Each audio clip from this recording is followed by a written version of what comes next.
Are Toronto police listening in on your phone conversations? It's a question we've been asking since 2016, and one police refused to answer. I'm Cristina Howorun with the CityNews investigation into the use of stingrays, devices that allow its users to track down a cell phone's location, but in some cases actually allow users to listen in and record phone conversations, text messages, even download contact lists. The devices have been used for several years by law enforcement officials in Canada. The RCMP started using them in 2005. Now, their use is limited to tracking and identifying a cell phone. They don't listen into or record conversations. But we do know that some devices do have those capabilities. Now, several times this week, we asked Toronto police if they use stingrays, and the response has always been the same. We do not comment on investigative tools or techniques. But this wasn't the first time we asked. Last year, we filed a Freedom of Information request, and despite the mandated 30-day response time, we've heard nothing back. We tried to get an update on the file.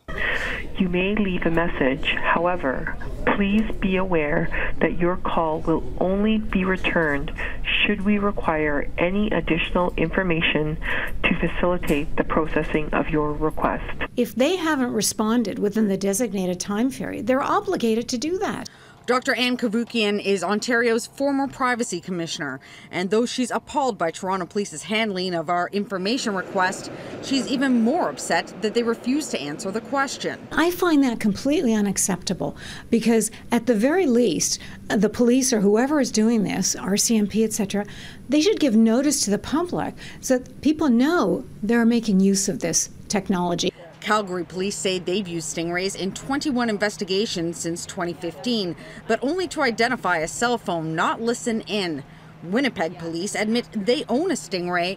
They won't say how they use it, but do say they don't collect phone numbers or personal data of bystanders.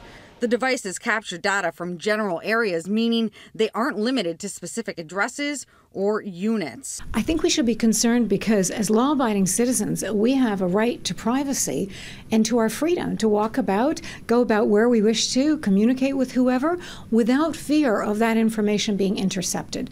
So yes, we should be concerned. A 2015 CityNews investigation revealed stingrays were used at the Warkworth Institution, a federal prison, and conversations that took place in the parking lot and nearby properties were intercepted.